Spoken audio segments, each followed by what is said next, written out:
Good morning, guys. I have the opportunity to wake you up. What I did this morning to wake up was I did a bicycle ride through the city back to the office to get this thing here, because I forgot it in the office, and then here, and that woke me up. Did anyone come by bicycle today by any chance? Raise your hand. Did you lock your bicycles to the security guys, or where did you lock it? I didn't find any bicycle stands. There are some? You mean those 5 kilometers over there? All right, thank you. Tomorrow I'm gonna look for them. All right, I'm Konrad. I work for a company called SBA Research, which is a research center for information security, only a couple of metro stations away from here, or a 20 minutes bicycle ride away from here. Now, in my day-to-day business, I do penetration testing, security testing. Now, according to Wikipedia, a penetration test, colloquially also known as a pen test is a weird word, right? I also have to think of that song, I have a pen, I have a test. But yeah, that's called pen test. Is an authorized is very important, simulated attack on a computer system performed to evaluate the security of that system. Okay? This is what I do all day. Now, who of you guys has already undergone a security test or pen test for your own software or for your own product? Raise your hand. All right, so quite a lot of people in here. Who of you was happy with the quality of the work that the penetration testers did? Say half of them. All right. Now, guys, I have 3 things for you, 3 things to tell you that both sides of the story, both the penetration testing team and both you as developers, development teams, should consider in order to get the most out of security testing. All right? 3 things I want to tell you.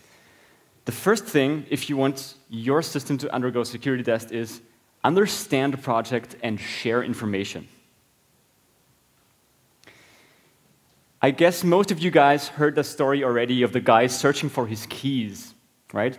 Imagine there's a park over here, and there are street lights, and there's a guy searching for his key there. Another guy approaches him and says, "What are you doing there?" He said, "I'm looking for my key." He said, "Where did you lose your key?" And he says, "Back there in the very dark parts of the park." He said, "But why are you looking for the key here?" He said, "Because this is where the light is." You know, and this is an approach, this is something, a way of thinking that many people have. Also for, if I want to test the security of an application landscape, people tend to look at things they already know. They tend not to look at things they do not know. And I'll tell you a story. Some time ago, we did, a customer called us and he said, look, our application got breached, it got hacked. We are seeing artifacts of compromise in the web root directory, the virus scanner found something, and we need your help. Come and test the application so that we can find the vulnerability that caused or that enabled the attacker to get into the system. And so we got there, and we did a very thorough test, about 2 weeks, and looked for vulnerabilities in there. We found a lot of stuff, but there was nothing, there was not that one big thing that we expected, because analyzing the whole ecosystem of the application, we did not expect it to be an internal user. We expected it an external one, right? An attacker that attacked over the internet. Now, there was not that vulnerability that enabled an attacker to attack it from the outside. So we said, either we don't know what we're doing, or something else is wrong here, right? And we started asking questions. We said, could we have access to the web server, like SSH access or something like that, so we can have a look at the configuration? Maybe there's something else deployed that caused this attack or something like that. And I said, no, this is confidential. We cannot share this information. And then we said, okay, what can we do? We insisted on having access to the web server in order to have a look at the whole thing, not only where the light is. And then we finally got access after discussing an hour or so. And it took us literally 1 minute to find that vulnerability that caused the attack. It was very obvious, it was very easy to find. There was just another application deployed somewhere here in this dark spot that no one knew that caused or that enabled the attacker to get into the system, okay?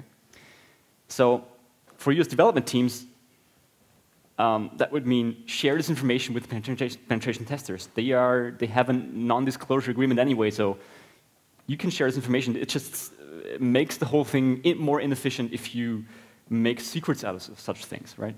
So we tend to look at those spots here where the light is, but what about down here, or back there, or that little spot where this little application that no one used anyway was deployed, all right? Know the project and share information. Now, the know the project thing also applies to us security testers.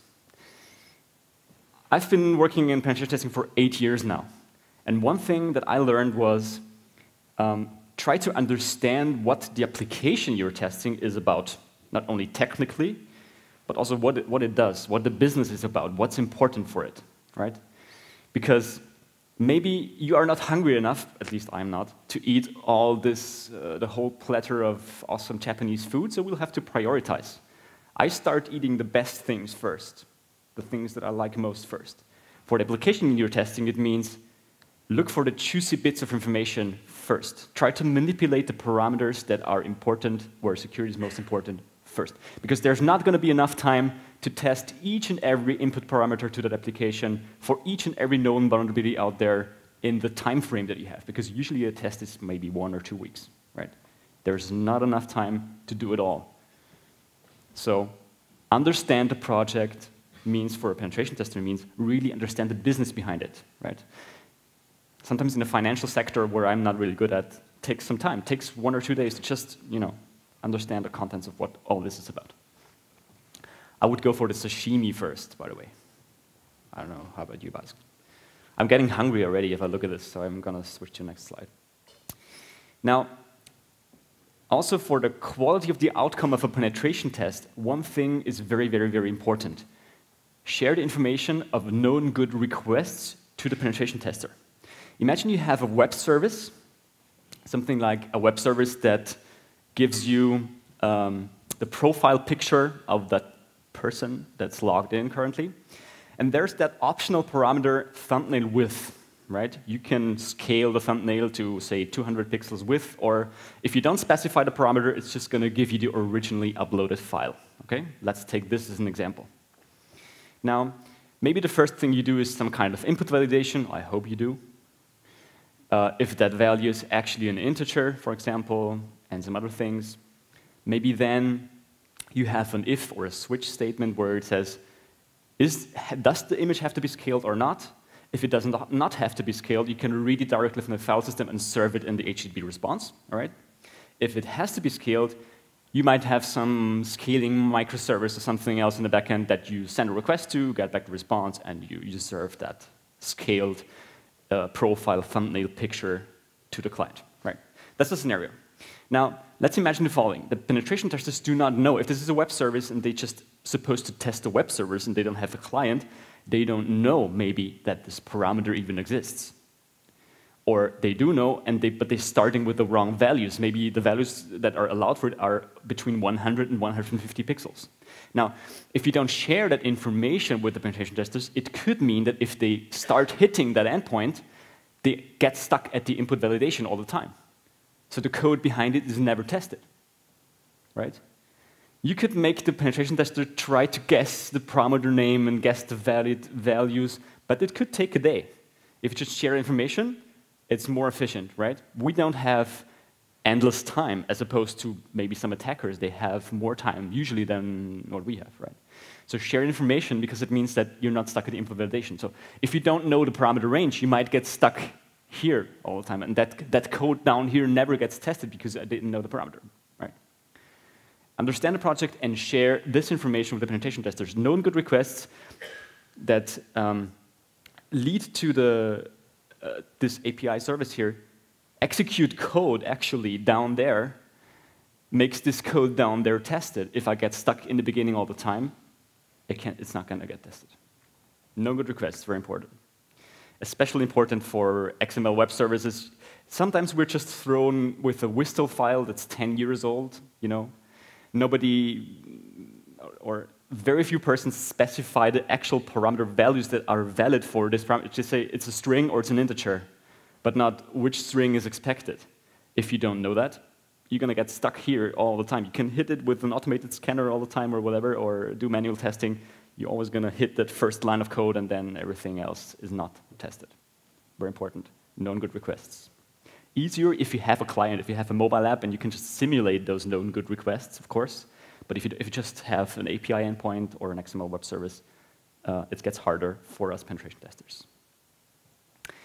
Now, this always leads a bit to the discussion of black box versus white box testing. A black box test means user penetration testers don't have any information other than the endpoint, the URL, the IP address, whatever it is. Yeah. White box tests mean you have internal details, such as the architecture of the system, maybe even the source code. You might have read access to the log files, read and write access to the database. Right? There's even one step further you can go. That's called glass box. That's it all, right? You have everything set up in a box where you can have full access to everything. Now, there's always this discussion. Now, one argument I always hear that is pro black box is, but we want to simulate a real attack. An attacker does not have this information neither. Well, there's one little difference between penetration testing team and a real attacker is the time frame. Usually, a web application penetration test takes 1 week. You know how long it takes for an attacker to get caught once they're inside a system they have an attacking system on average? Any idea? On average, how long it takes companies and organizations to catch the attacker and to realize that an attack happened? 6 months, I hear. That's, I think, approximately right. So more than half a year. So that's the main difference between us as security testing teams and a real attacker. Is just the time frame that I have available. So if you don't have endless resources in money and time, I'd suggest you to move away from a pure black box test, generally speaking. There might be scenarios where black box is absolutely fine. But in general, I tend to have the opinion to sharing information just makes the test more efficient and makes the output better, right? So the first thing, know the project and share information. The second one, be actually prepared. Well, sometimes we go to penetration test and we ask, is the application ready? Is it running? Can we access the application? Yes, yes, yes. And then we sit there, plug in the cable, no network connection. It wasn't patched. All right. Then you have to ask the network guy, he patches it. Then you don't get any DHCP address. You have to ask the firewall guy to enable DHCP for your client. Then you access the application, and then the firewall blocks you. Then you go again to the network guy. You know the game. We've played that game several times for a very long time. We're very good at playing this game already. We've learned a lot. And then you access the application, and you got credentials. You log in. The user does not exist. OK, so you head over to the application guy and said, the user does not exist. The record that we hit once with playing this ping pong game was 2 guys of us doing this game for 4 days. So 4 times 2 is 8 days of being there, not having the ingredients, and not being able to start cooking. Right? 8 days. That's a lot of time, and it's a lot of money. So don't waste it. Be prepared. It's like you're hiring a chef to cook a good meal, and then you send him buy the ingredients in a neighborhood he does not know. Right? I don't know which people are responsible for which part of the application landscape, so I have to ask the project manager. He tells me it's the network guy. I go to the network guy. He says, I can do this. It's the other network guy, and so on and so forth. So if you hire a cook, make the ingredients ready, because other people are maybe more efficient and they know where to buy the good ingredients, and the cook is very efficient and good at cooking the meal. So you know what I'm wanting to say. I like fish, by the way. But being prepared is not always a thing that applies to US development teams and developers. Of course, it also applies to us penetration testing teams. Once, for example, we had to do the penetration test of a web application in a small company, and they gave us the address. It was something street, number 12, first floor. We went there, and we didn't remember exactly what the name of the guy was, but we thought his first name was Joseph, I think, right? His name was changed. And we went in there and said, we're going to do a penetration test. We were hired for penetration testing. And I said, who's the person you talk to? And we said, Joseph. And that person said, oh, Joseph is not here yet. Would you like your coffee or something? And they gave us coffee and everything else. And then Joseph came. It was not that Joseph, right? It wasn't even that company. It was the wrong company. But we had free coffee. I mean, what else? Yeah. So be prepared as well for penetration tester. Have the documents ready. Have the permission to attack ready so that you can actually do this in an authorized way and know who to talk to. Being prepared applies to both sides of the story. All right. Now, the third thing is don't assume anything. And by don't assume anything, I mainly mean two things. One thing for the tester is, once you get to a state where you test an application and say, well, I'm sure the development team got this right, still test it, right? The juiciest vulnerabilities come from obvious things sometimes. We once did there was a funny story about this assuming things where we did a spear phishing or a phishing attack. We do phishing attacks sometimes, right? So we set up a website with a domain that looks similar to the one of the company with just one letter changed or capital I instead of an L or something like that, right? And if that company uses Outlook Web Access, for example, we just clone an Outlook Web Access page with an SSL certificate with a green lock there, all the fancy shit, you know. And then we send an email to people that we find online. We look at Xing, LinkedIn, Facebook, any other public information, the website of the company, maybe there's some names. The email address scheme is usually quite easy to guess. It's either first name dot last name or first letter, first name, last name, or whatever. And then we send out emails saying, hey guys, this is your security team. This is very bad, isn't it? This is your security team. We have changed some security settings in the Outlook Web Access.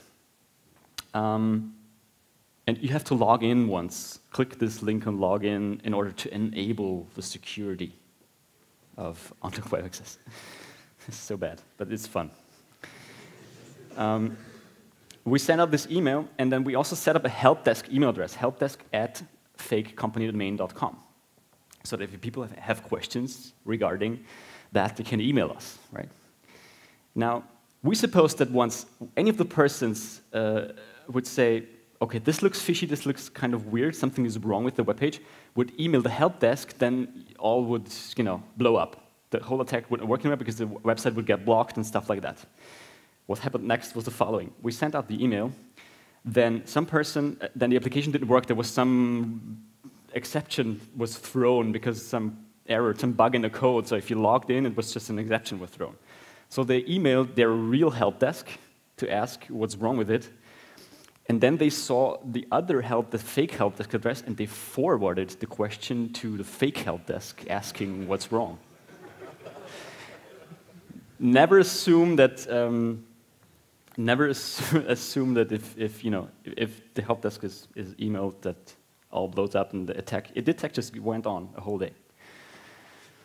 Yeah.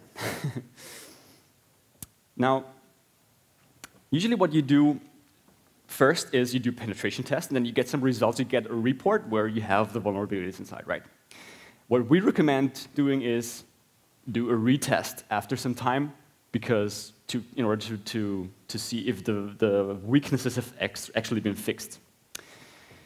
Now, never assume that it's done right at the first take. I've never sent an empty retest report in my life. And I've been doing this for 8 years, so something is always wrong.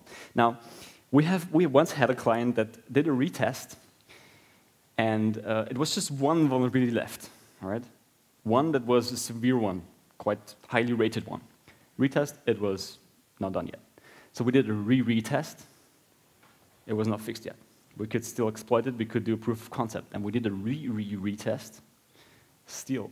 Now, the document title of the final document was retest, right? So never assume anything, and never assume that if the vector that you tried as a penetration tester, the first test, if that one does not work anymore, don't assume that it is fixed and everything is done. Just try different things. Never assume anything. Right. Now there's one more thing, one more story about get versus post that I did a wrong assumption in the penetration test. I thought that if you issue a GET request, it only gets data, it does not manipulate or change anything on the server side. Now, GET versus non-GET would be the technically more correct term. Also, patch and put falls in this category. Now, I had a test where there were users, there was a user table, and I could log in, and I was testing, and I had a spider running in the background, and I configured the spider in a way that it only issued GET requests. So it got the website, it parsed it. When there's a link, it virtually clicked it and opened that site, so they get a big sitemap of everything that's there, right? And so in the middle of testing, sometime the application just went down. I was logged out, the user didn't exist anymore, and everything was down. I asked the administrator, I said, the users were deleted. I said, how could, it wasn't me. He said, it's a test system, it must have been you. I said, no, it wasn't me. Yeah, we played that game. And then I did it, he restored the database, and we did the whole thing again. Again, the user was deleted. And I realized that in the users table, there was a delete link on the very right side. It wasn't the button that issued a delete or post request, it was a get link, right? So every time the spider went over that, he deleted all those users in the table. So never assume anything, never assume that get is actually get. So let me sum this up. There's 3 things I want to say, and it's both for development teams and both for penetration testing teams, that are things that are important to get the most out of a security test. Understand the project and share information. Be actually prepared. Test the application. Test if you can connect or log in and the application works. If you do these 3 things, you're better than 98% of the tests I did so far. Don't assume anything. These are the 3 things. I told in the very beginning of this talk that I have 3 things for you, right? What I did not tell you that this 3 is 0 indexed. So there's a number 0. Have fun with security. That's what Jimmy said before. He has a passion for security, and that's why security is getting better by the time. If you developers have a passion or start having a passion with security, your product gets better. I once had a test where we found a vulnerability and we were exploiting it on our computer, and then I had the development team behind me and said, how do you do that? Can you repeat that? Can you show how this works? And this development team nowadays is one of the best I have seen ever in terms of creating elegant, simple, and secure solutions, right? If you develop a passion for the topic, and it's an interesting topic and you have a lot to learn, then the security is going to get better if you want it or not, right? So have fun with the topic of security. Thank you very much.